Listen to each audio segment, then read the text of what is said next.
Good morning. Good morning. Welcome to Horizon Unitarian Universalist Church. My name is Sue Ridnour. My pronouns are she, her, hers.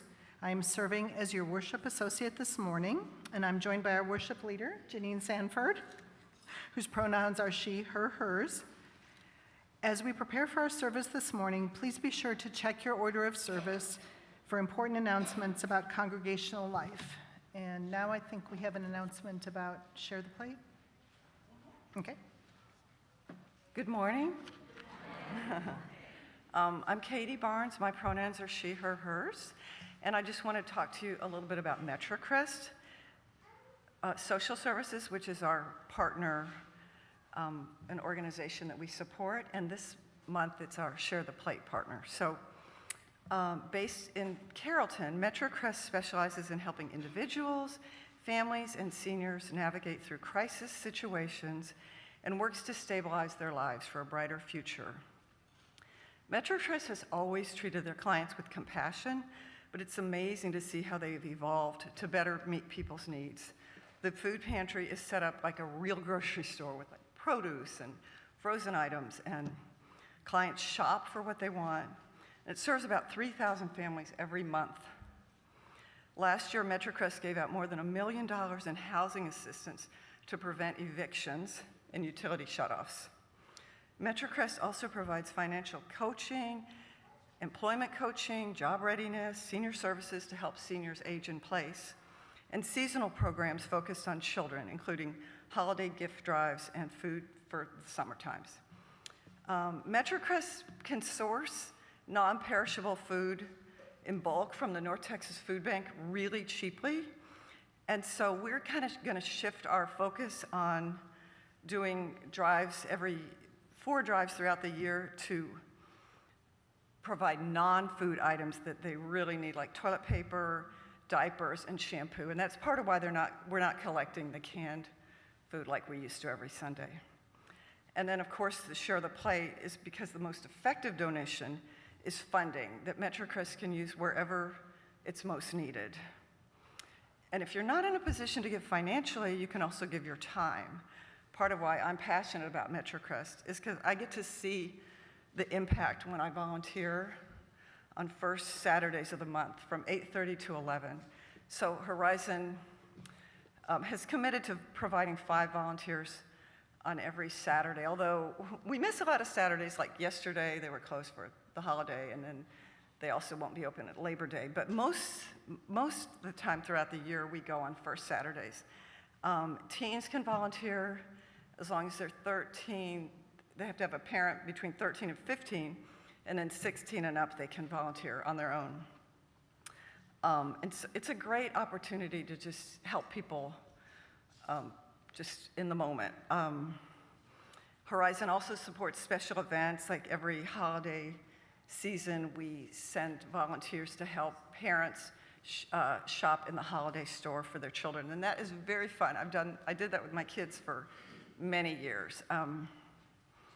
So anyway, to volunteer, you can reach me through Realm. Just go to MetroCrest in Realm, and or in the newsletter starting next week, there will be a link that you can hit to volunteer with MetroCrest. And so I encourage you to be generous. Any cash that's in the plate today will go to MetroCrest, and then throughout the month, you can give either through sending a check or online through the webpage.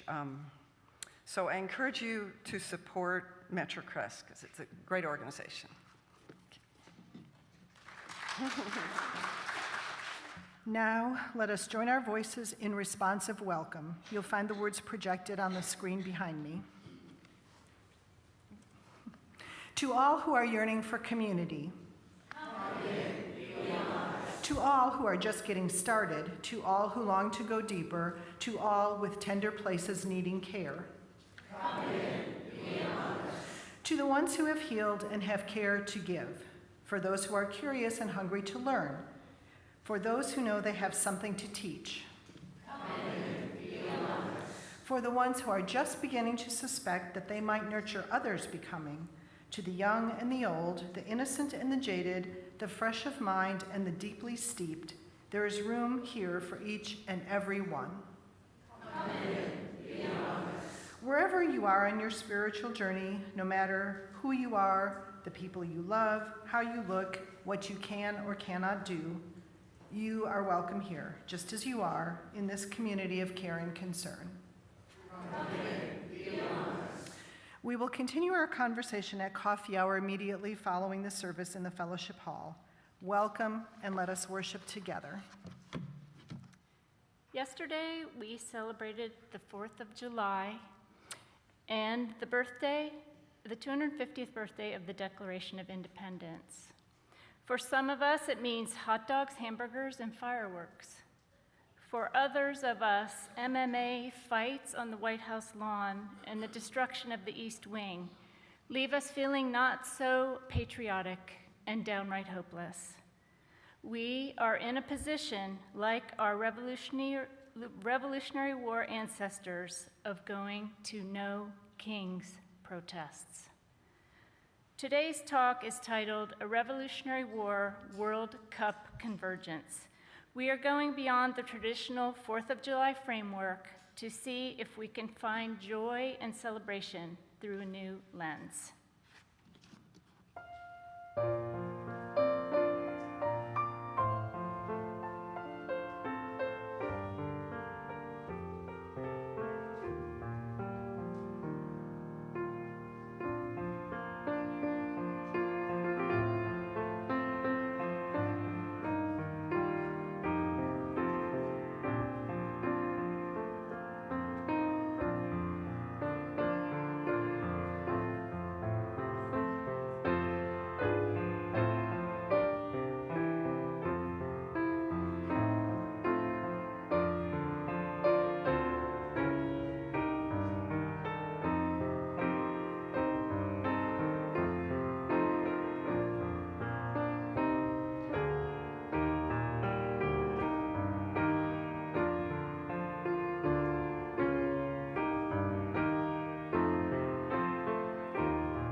We light the chalice with these words by Irene Glass.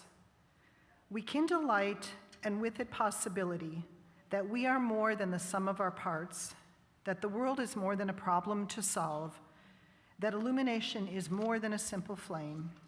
We light the chalice and open to possibility. And now please join me in our affirmation, which is printed on the back of your order of service and projected on the screen.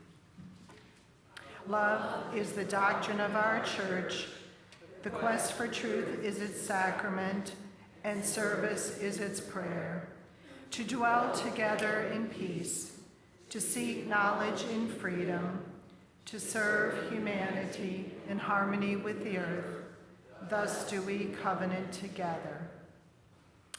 And I invite you to rise in body or spirit and join us in singing our opening hymn, hymn number 159 in the Great Hymnal, This Is My Song.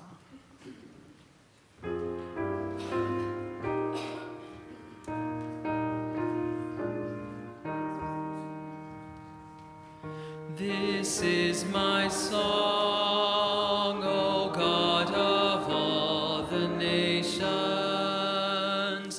a song of peace for lands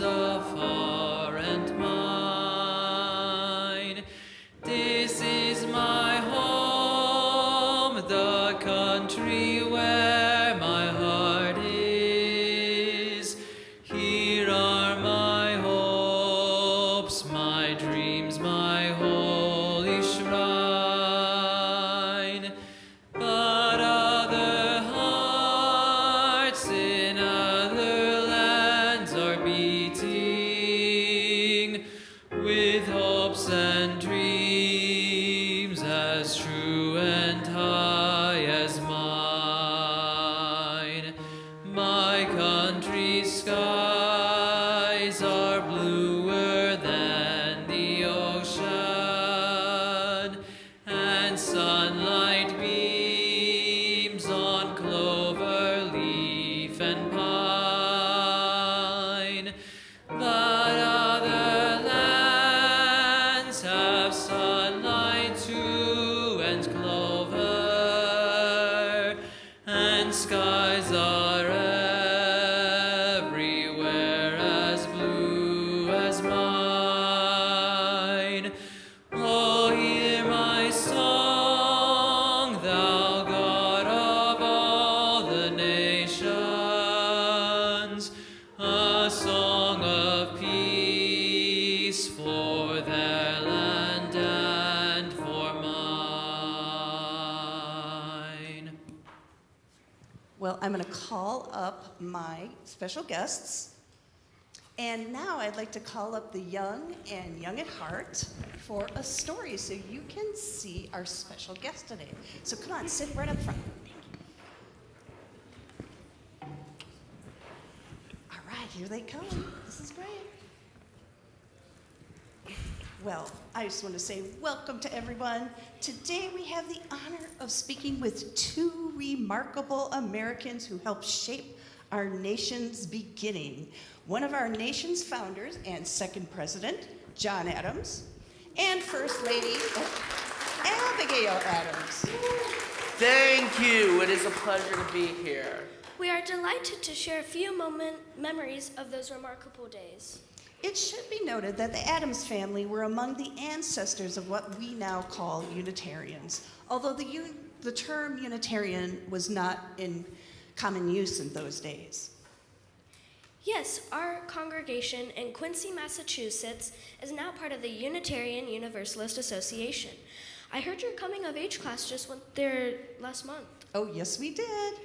And people like the Adamses were liberal New England Congregationalists who applied reason to their faith, rejected the idea that people were predestined to go to heaven or hell, and began to question whether Jesus was human or divine.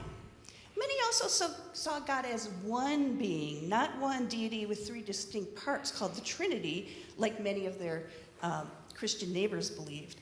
About 50 years later, the term Unitarian was used for people like John and Abigail, and as such, they are considered our direct Unitarian ancestors. All right, now back to the interview. John, let's start with you. Let's begin at the beginning. When did the colonies first realize they might have to fight for their freedom?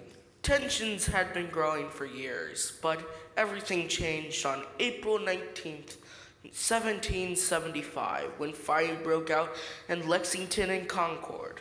Those first shots began the Revolutionary War. Soon afterwards, I traveled to Philadelphia to serve in the Second Continental Congress. Is that where George Washington became commander of the Continental Army? Yes, indeed. In June of 1775, I nominated George Washington because I believed he had the experience and character to lead the army. It proved to be one of the best decisions Congress ever made. Abigail, what was happening while John was away? I remained at our farm in Braintree, Massachusetts, raising our children and managing everything at home. We lived close enough to hear the cannons during the Battle of Bunker Hill in June 1775. Every day brought uncertainty. We worried about family, friends, and whether this new nation would survive.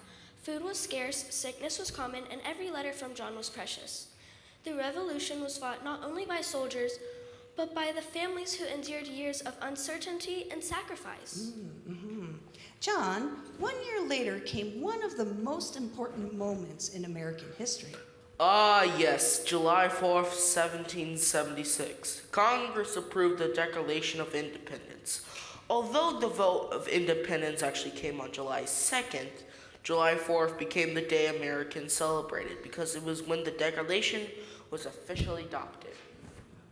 We pledge our lives and our fortunes and our sacred honor because we believe all people possess rights that no king can take away.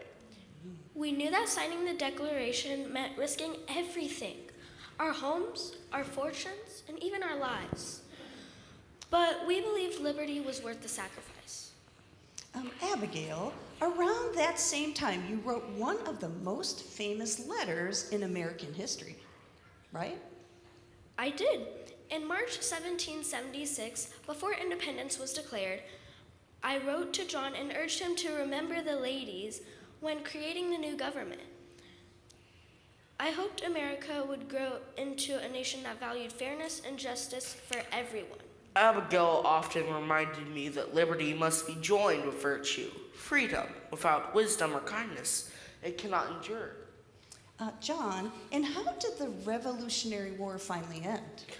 In 1781, General Washington and the Continental Army, together with our French allies, surrounded the British at Yorktown, Virginia.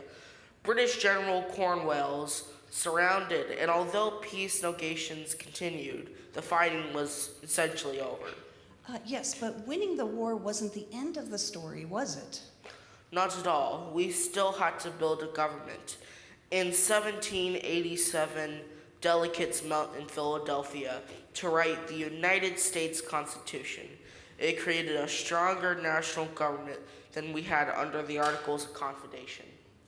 A constitution is only words on paper unless citizens and elected officials choose to live by its principles. Good government depends on honesty, responsibility, and people who care for one another. John, did your beliefs influence your views on the Constitution as well? Certainly, because human beings are capable of both wisdom and selflessness. We believe no one person should hold too much power. The Constitution wisely divided power among different branches of government.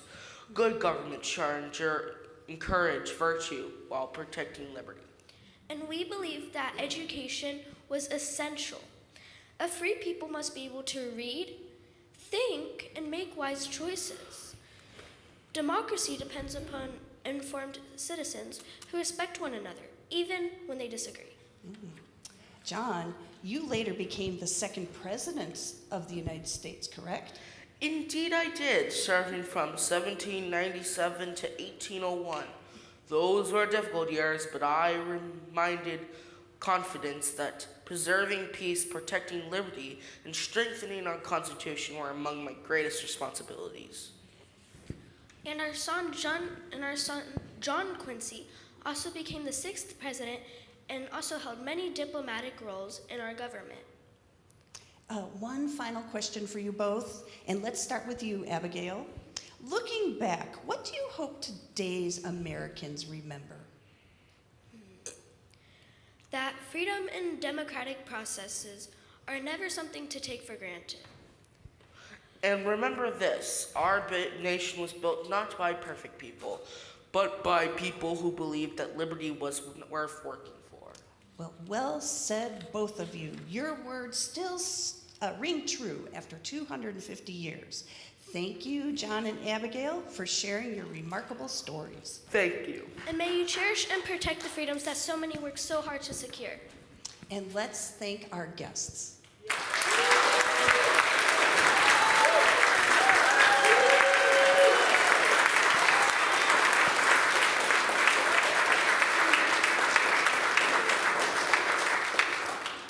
And now we're going to sing the kids out to their rooms.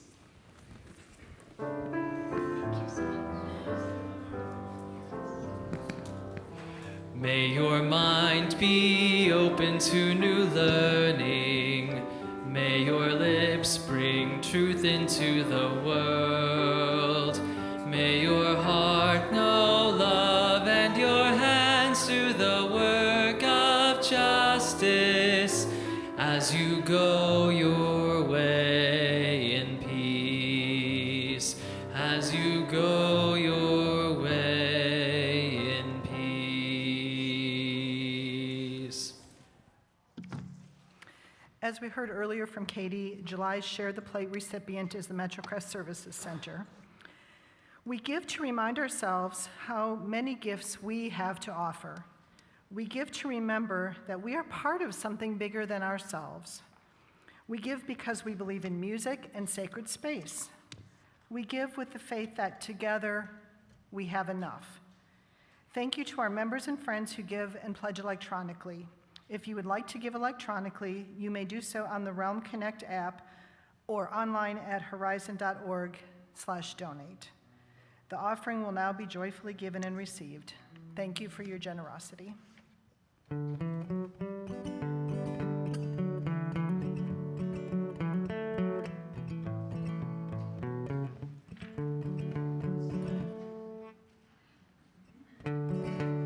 This land is your land, this land is my land. From California to the New York Island, from the Redwood Forest to the Gulf Stream waters, this land was made for you and me. As I went walking that ribbon of highway, I saw above me that endless skyway. I saw below me that golden valley. This land was made for you and me. I roamed and rambled, I followed my footsteps, the sparkling sands of her diamond deserts, and all around me the voice was sounding. This land was made for you and me. When the sun comes shining, then I was strolling to the wheat fields waving and the dust clouds rolling. A voice was chanting as the fog was lifting. This land was made for you and me. This land is your land, this land is my land. From California to the New York Island, from the Redwood Forest to the Gulf Stream waters, this land was made for you and me. When the sun comes shining, then I was strolling to the wheat fields waving and the dust clouds rolling. A voice was chanting as the fog was lifting. This land was made for you and me.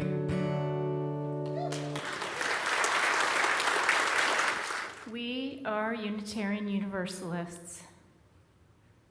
We know many of our founding fathers were Unitarians. We are Unitarian Universalists. We resent the phrase, all men are created equal, because it wasn't true for the Native Americans, the enslaved, or women. We are Unitarian Universalists. We clearly see the flaws in the founding fathers, many of whom enslaved human beings. We are Unitarian Universalists. Like colonists, we care about social justice and the creation of a more just, equitable world. We are Unitarian Universalists. We keep up with the news of our country and the world, even when it feels us feeling depleted and without hope. We are Unitarian Universalists. We revolt like Bostonians did in the colonial days when we see ICE enforcement. We are Unitarian Universalists. We send our youth to Boston to explore the history of this denomination and the site of the revolutionary spark that led to our independence from Britain. We are Unitarian Universalists. Like the Puritans who set up Harvard University only 6 years after arriving in Boston, we are ongoing in our pursuit of knowledge. We are Unitarian Universalists. Like the Puritans, we enable both our sons and daughters to learn to read and place a high value on literacy and literature. We are Unitarian Universalists. Like us, this comparatively tiny group of colonists relied on news. There were 40 newspapers in the United States at a time when there were only 2 cities, New York and Philadelphia.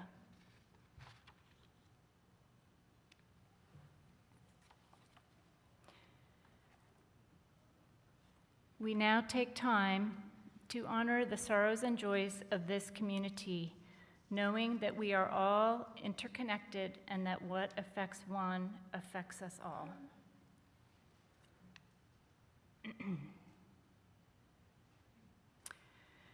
From Laurie Sanford, our family, we're celebrating a joy. Our family is growing. Son Andrew and wife Kaylee are expecting their second child. Griffin is excited to be a big brother. Woo!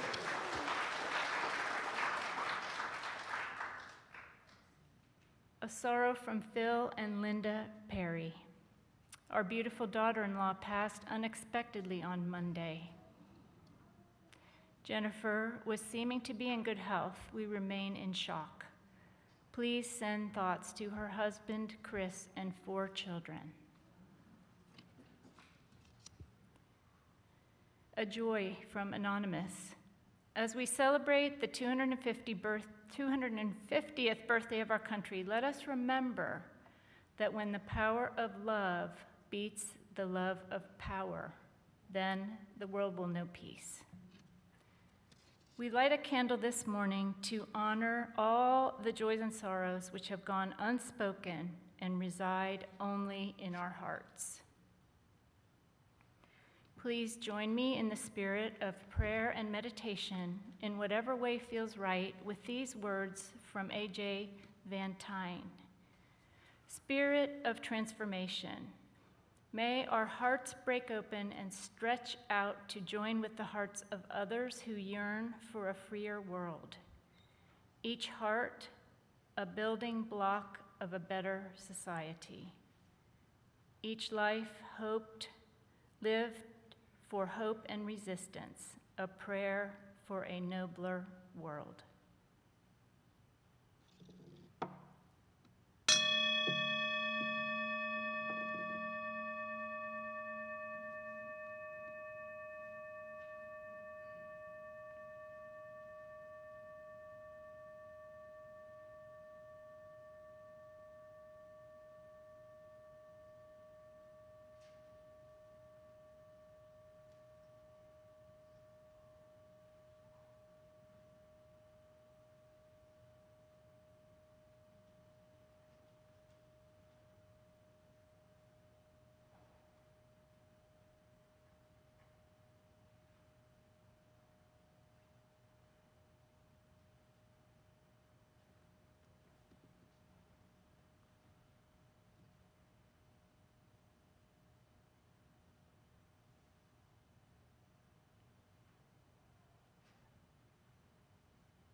May it be so.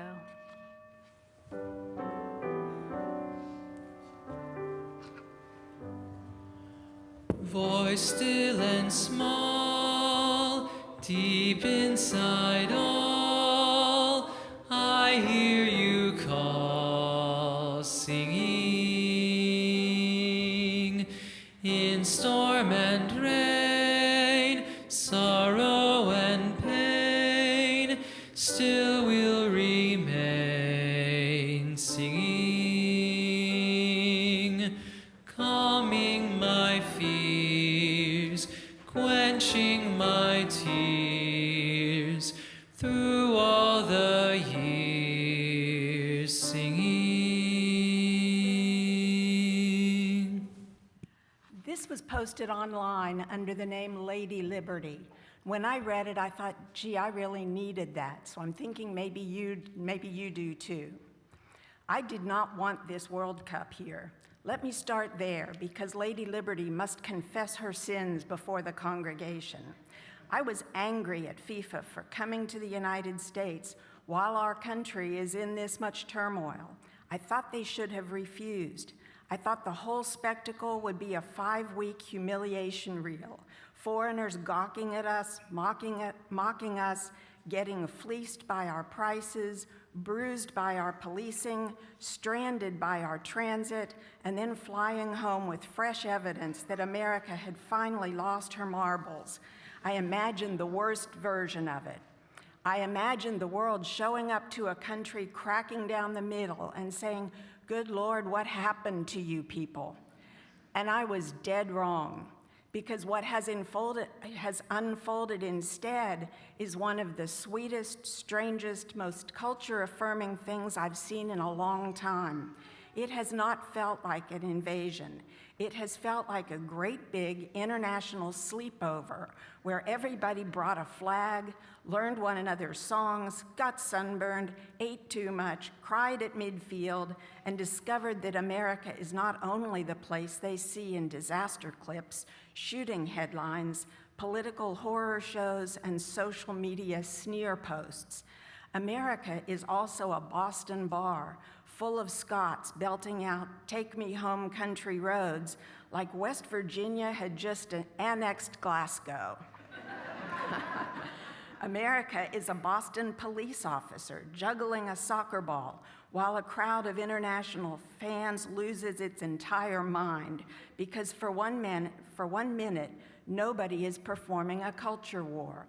They are just watching a guy in uniform doing keepy-uppies in the street, and the whole crowd becomes 8 years old. America is turning Fenway Park into a Scottish annex after Scotland's first World Cup win in 36 years. It is Haitian fans marching from Copley Square, celebrating their country's first World Cup appearance in 50 years. It's Scottish and Haitian fans dancing together before their teams play each other, because sometimes the point of the contest is not hatred. Sometimes the point is that everybody got here.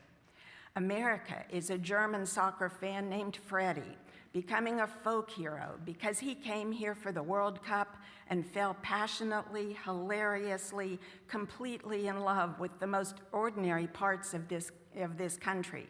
Not the Grand Canyon, not the Statue of Liberty or the official America brochure, but Waffle House, Taco Bell, Wendy's, Walmart, Buc-ee's, Chili's during the NBA Finals.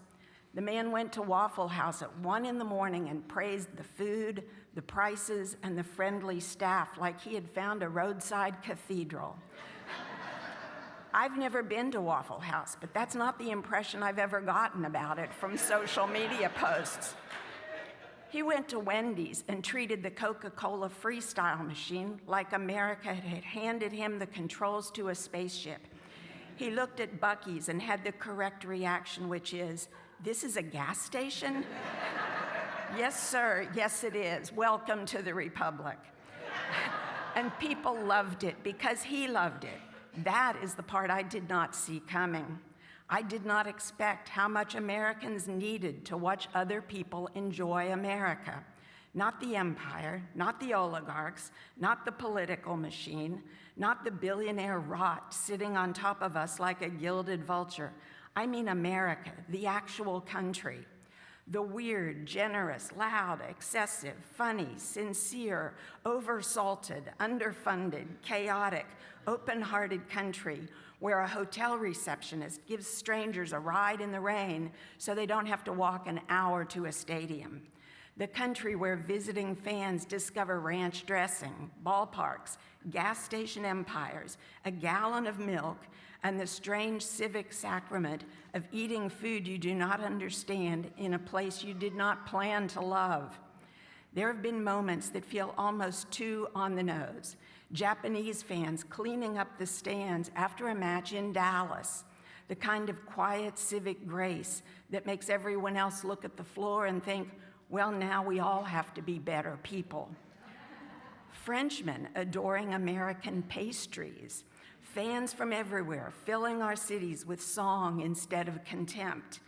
Even the Eagle flyovers and Americans of all race, color, gender, and creed proudly singing the national anthem hand over heart in the stands before a game, not as swagger or bluster, but with tears in our eyes, love for the promise of our country.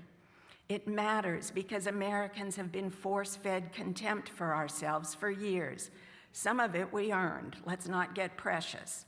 We have real violence here, real poverty, real cruelty, real corruption, real democratic danger. Nobody needs to put a doily over the rot and call it patriotism. That is not love. But the opposite is just as dangerous. A people cannot fight for a country they've been taught only to hate. You cannot build a democracy out of disgust alone. You cannot defend public life if you no longer believe there's anything public worth defending.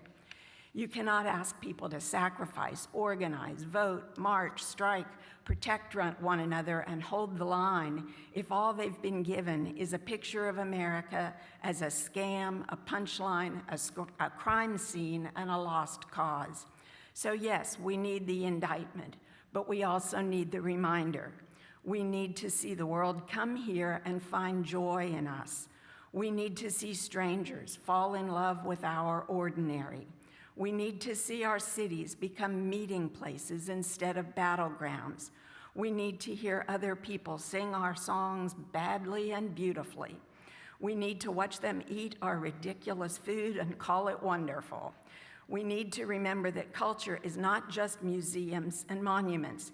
It's diners, ballparks, corner bars, street music, gas stations the size of airports, and the particular American madness of giving a person 100 drink options and calling that convenience.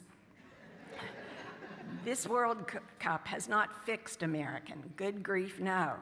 FIFA did not roll in with a soccer ball and heal the republic. Let's not lose our heads. But it has done something I did not expect. It has let us see America loved from the outside. And sometimes when you are tired, furious, and half convinced the whole thing is beyond saving, that matters. Sometimes you need to watch a crowd go still for the national anthem and remember why your throat tightens. Sometimes you need to see visitors cheer for our cities, laugh with our people, eat our food, and sing our songs before you can feel again that this place is not only what has been done to it, it is also what is still alive in it. And that is why we fight. Lady Liberty.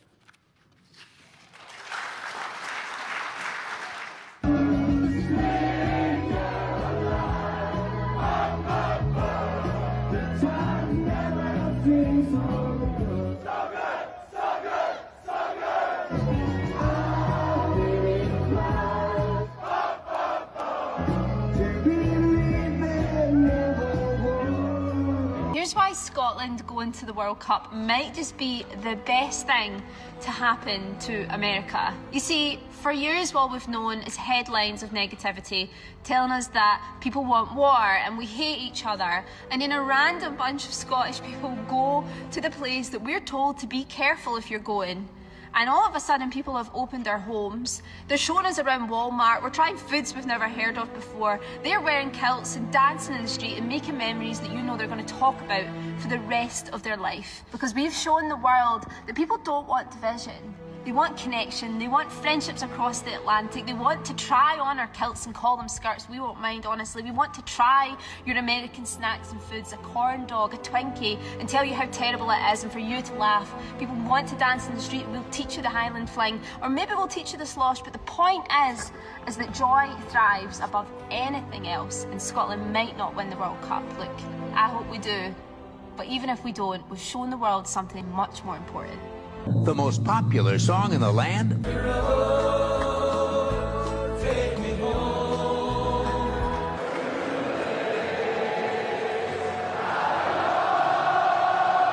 West Virginia.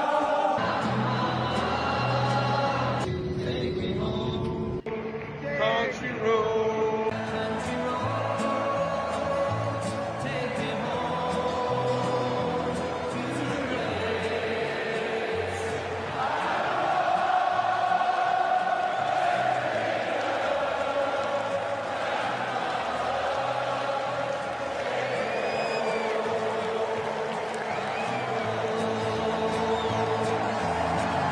Y'all, I am literally crying at all these FIFA World Cup videos. Keep them coming. Seriously, I'm watching cultures from across the world come into America. And it's so emotional because we are not okay. There's so many people who are not okay. I'm sorry for getting emotional, but like, I work with children every day and moms and dads every day, and they're not okay. And then I see FIFA. We were also afraid of a very frozen agency harassing you all. And to watch the love of the world unite in America, and then like be so excited for our culture and also make fun of it because it's absolutely ridiculous. Like,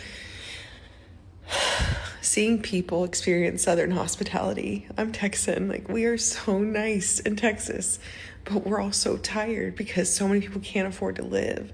And so we don't treat each other the way that we want to be treated. But having the world come to us and showing them who we really are. We are more than our governments. We are more than our leaders. We are the leaders. We are the light. We are the love. This is who we really are. Please keep doing this. Please keep showing up and sharing your videos because it's restoring faith in humanity. Like, I just want to wrap my arms around every single person and say, welcome to America. We love you. We are so grateful you're here. And I'm just so excited to see how this unites us. Peace and love from Houston, Texas. Is hands down the best thing about America, and that is how chatty the people are. Like, wherever you go in America, people are always wanting to have a chat and speak to you about absolutely anything. Like, it literally doesn't matter where you are. If you're on a bus, you're on a train, you're going for a walk, someone will probably stop you and have a little chat with you. And honestly, if you're in a bad mood that day, it just lifts your spirit up and up and up. So to everyone out there that hasn't been to the United States and gives it a bad rap, don't judge it until you come here, because you will be pleasantly surprised.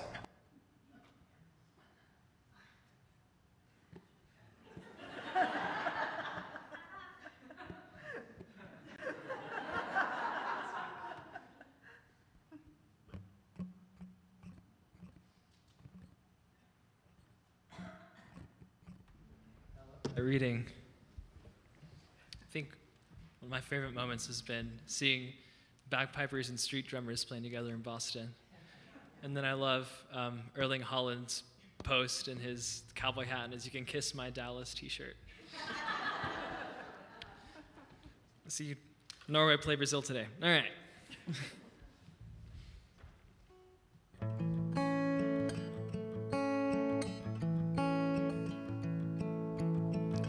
Almost heaven, West Virginia, Blue Ridge Mountain, Shenandoah River. Life is old there, older than the trees, younger than the mountains, growing like a breeze. Country roads, take me home to the place I belong.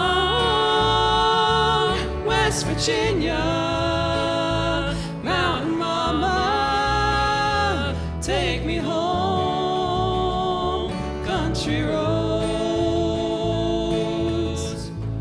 all my memories gather round her.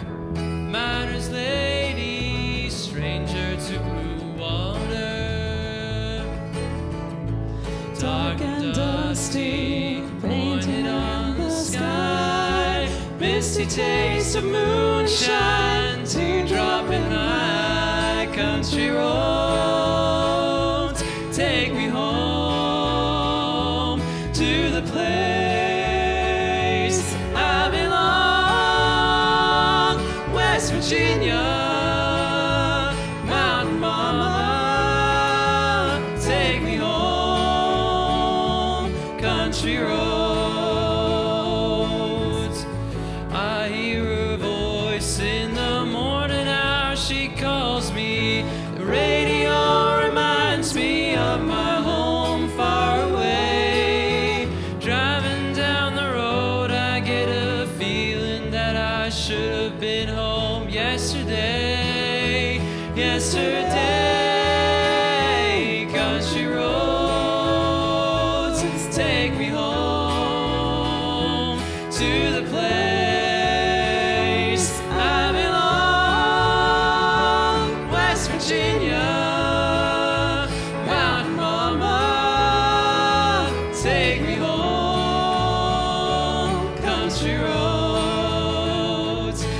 country roads, take me home to the place I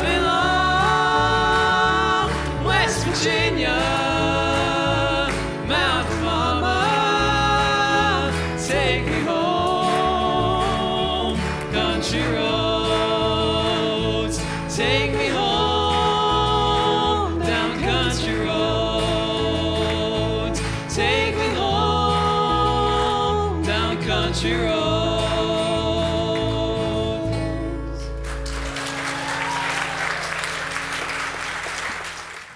Jan's reading the video compilation of World Cup fans' reactions to America and our sing-along to Country Roads introduced you to the joy that has been reflected back to us during the World Cup. Now let's step back in time at this 250th birthday of America to look at the spark that started the Revolutionary War, as well as my experience in the Daughters of the American Revolution.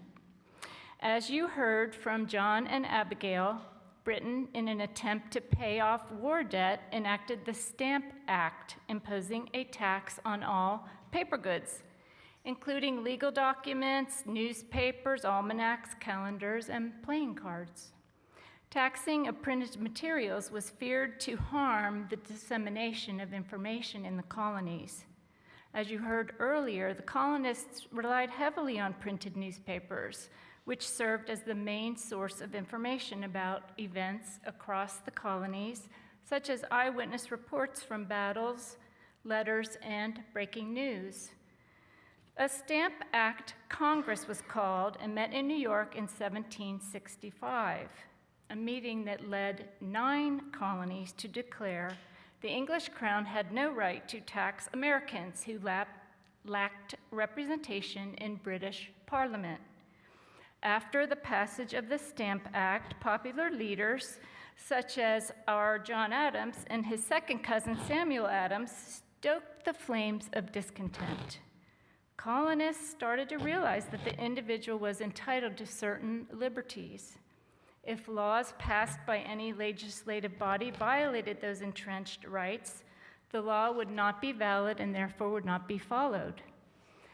Further events such as the 1767 Townshend Acts, the 1770 Boston Massacre and partial repeal, the 1773 Tea Act, the December of 1773 Boston Tea Party, and then in 1774, Britain imposed what colonists called the Intolerable Acts as punishment for the Boston Tea Party, closing Boston Harbor, dissolving local self-governance, shielding royal officers from local prosecution, and forcing citizens to house British soldiers. However, these intolerable acts, while attempting to reassert control, resulted in colonial unification, when in 1774, the First Continental Congress met. A formal condemnation of the intolerable acts was prepared, establishing a total boycott of British goods and urging colonies to prepare their local militias for defense. This is about where tea drinking stopped and coffee and Libertie tea became forms of protest. Homespun linens were woven to support the boycott of British fabrics.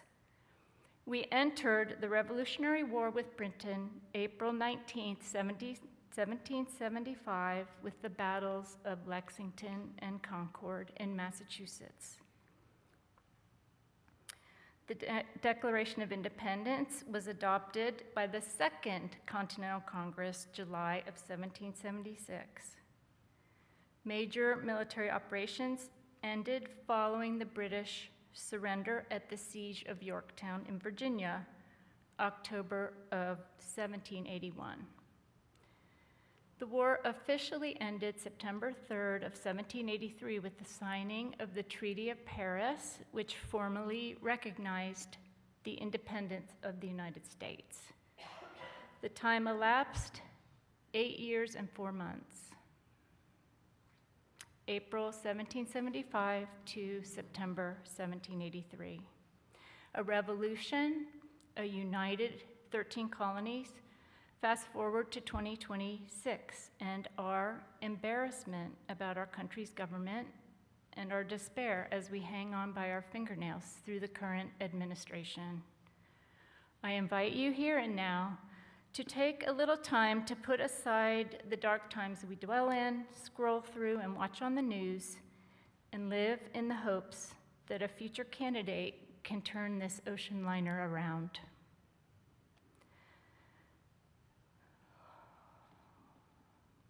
What the World Cup visitors have shown us is that the negatives we feel and see every day are not America's totality. I am holding on by my fingernails through this administration and get caught up in the despair as I hear the next thing that seems unfathomable leading into the next thing that seems unfathomable. But my work as a daughter of the American Revolution has given me a second perspective on my view of what it means to be an American, because, as you well know, two things can be true at once. I learned in the comments section of a post about a World Cup fan saying to a waitress, "I love your country." And the waitress' response was, "Are you being sarcastic?"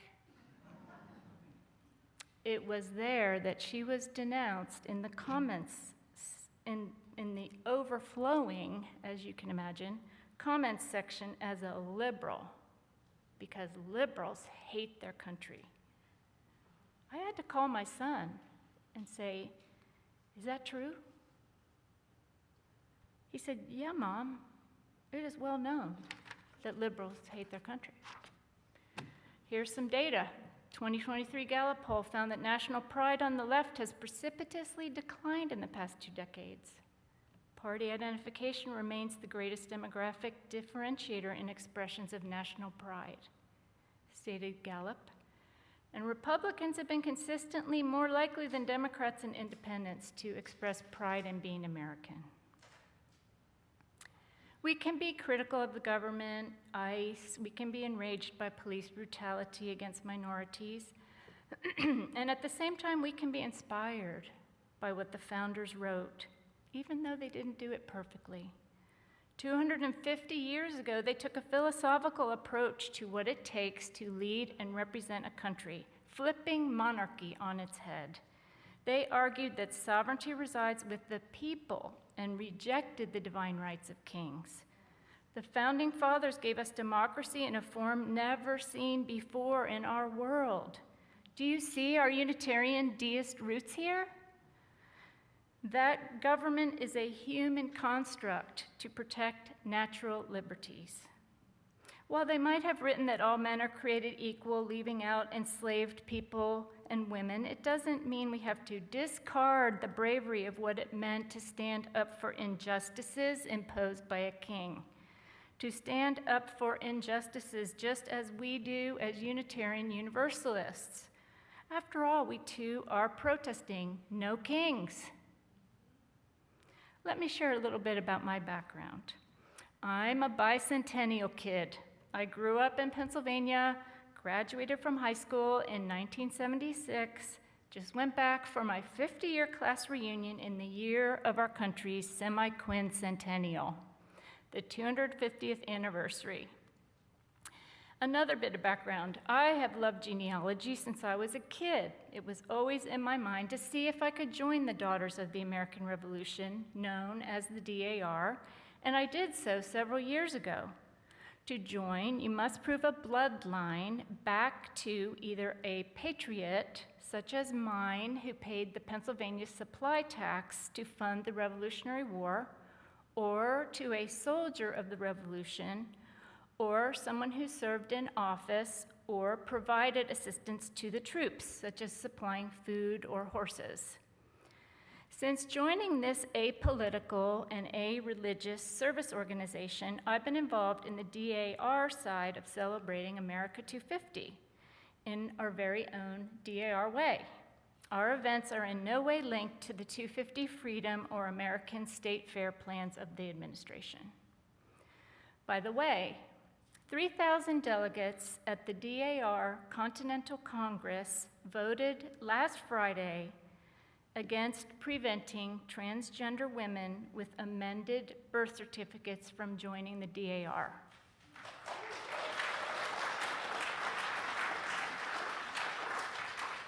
No surprise, it was a loud rebel group from Texas, Daughters, that lobbied for this change.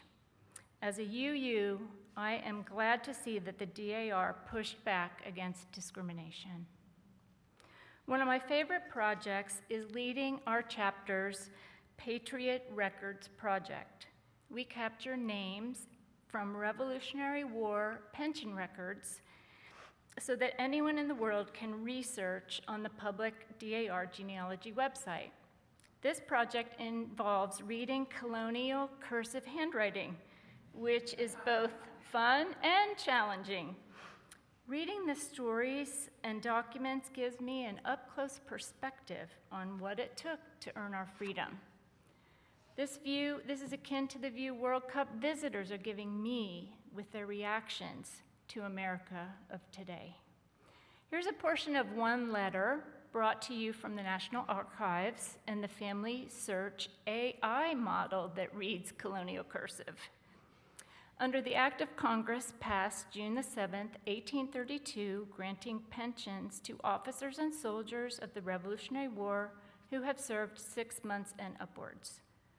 My father, in the year 1776, organized a company of soldiers in Reading, Berks County, Pennsylvania. He took command as captain and marched from Reading to join General Washington and succeeded in getting his men to go with him, though with a great of trouble to get them out of the state, they supposing they were not bound to go beyond the state line, and joined General Washington at the Battle of Long Island. This was the first major battle of the American Revolutionary War following the Declaration of Independence. He was there taken prisoner, was confined in the Jersey prison ship, and afterwards confined in the city of New York, and was very badly treated there. For that service, I asked a full pension as colonel. My father died on the 10th day of June, 1832. Sworn and subscribed in open court this day, 25th of September, 1844, John Huster. So the HMS Jersey was a decommissioned 60-gun British warship that was used as a floating prison in Wallabout Bay, which is present-day Brooklyn Navy Yard. It was packed with thousands of American captives, over 11,500 of which died of starvation, disease, and extreme brutality. Remember the 1971 Coke campaign, "I'd like to teach the world to sing"? Well, it's another teach the world to sing moment in the US. World citizens are flooding my Instagram algorithm with their impressions of America, and they are glowing. They go agog driving into Yosemite, cannot believe what is around the corner at Zion, and the number of hours on the road it takes to get from one state to another. Well, that is an awakening if you drive across Texas. Dallas overpasses, the fact that you cannot walk to the stadium, and the thermostat in the hotel room moving to absolute cold is astounding to them. And they are reflecting us back this love with the fun and creative short videos, some of which you saw today. My algorithm is packed because I am loving this content so much, it keeps feeding it to me. And my heart expands with every video. And from the comment section, others are feeling, this is what America needs right now. World citizens know we're in a dismal place. South Korea and Mexico having a love affair, the Tartan Army of Scotland emptying the beer supply at the Sam Adams Brewery in Boston, placing traffic cones upside down on the statues of Boston, and mega hosts, Lawrence, Kansas, welcoming, singing their national anthem, learning French, learning Algerian, hosting the team from Algeria. They're here to reflect back the best of our country, which is not reflected in news bites. The welcoming people, the hospitality, the desire to help, to interact with, to care about another's experience. And like our community here at Horizon, to reach out in so many ways and to stretch ourselves to work to make the lives of others better.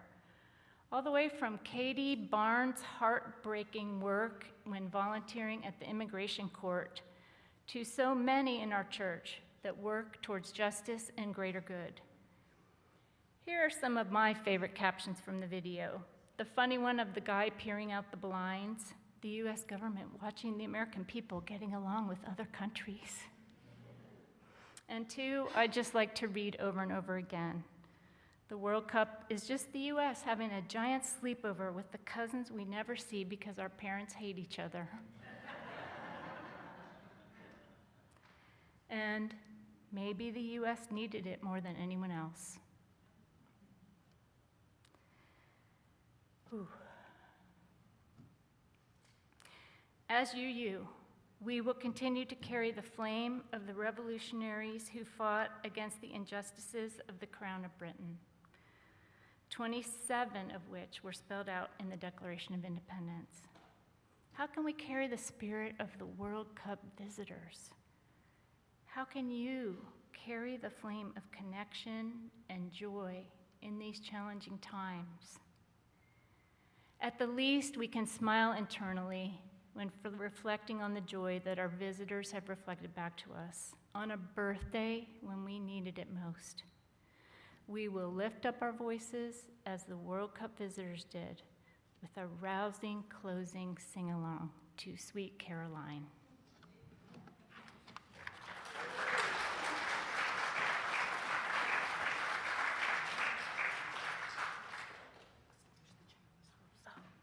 First, we're going to extinguish the flame, but not our commitment to walk radically, love boldly, grow spiritually, and serve courageously. This we do because we envision a beloved community filled with compassion, helping all to thrive in a just world. I invite you to rise in body or spirit and join us in singing our closing sing-along, Sweet Caroline by Neil Diamond.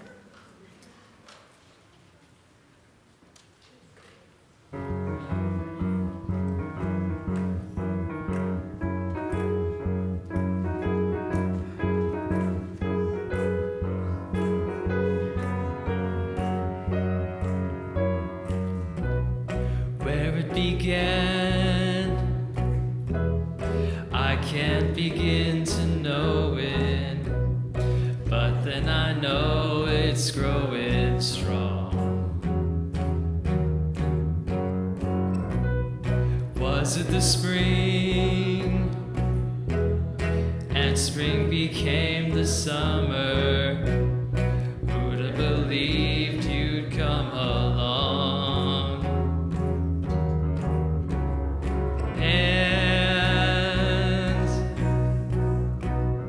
Touching hands,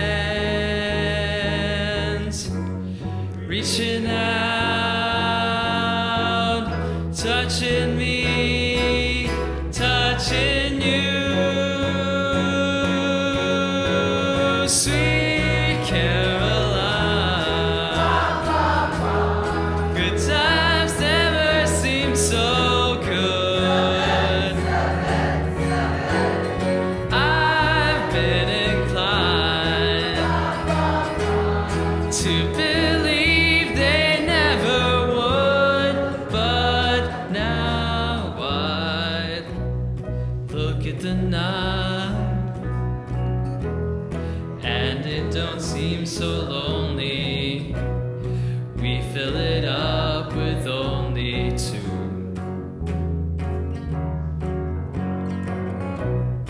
And when I hurt runs off my shoulders. How can I hurt when I'm holding you? Hands, touching hands.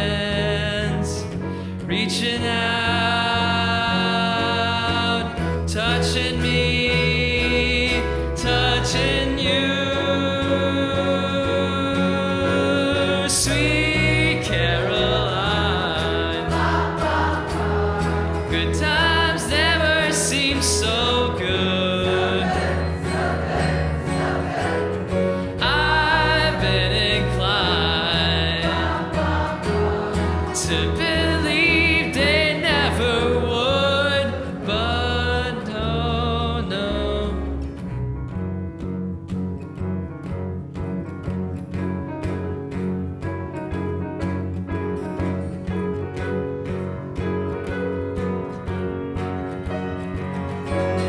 Sweet Caroline,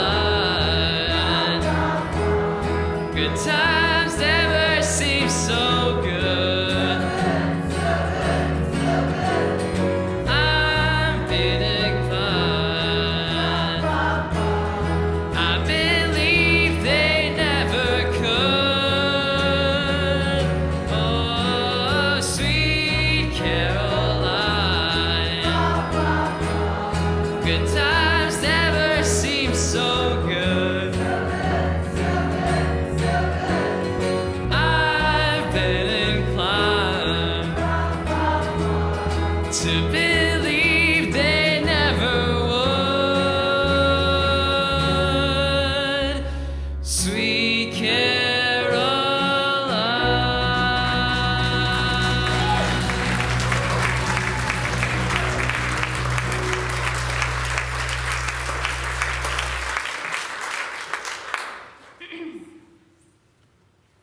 Our benediction today comes from D. Scott Cooper. The world aches for us to join together and bring about healing, toil for justice, and produce ever-increasing love. This is our calling. Go forth and act accordingly. We take the fire within us and share it with others as we go. Amen. Blessed be. Go in peace.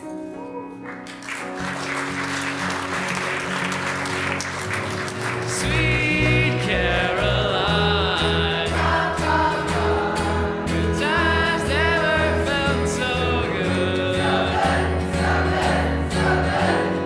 I've been inclined to believe they never would. All right, one more time. Sweet Caroline, good times never seem so good.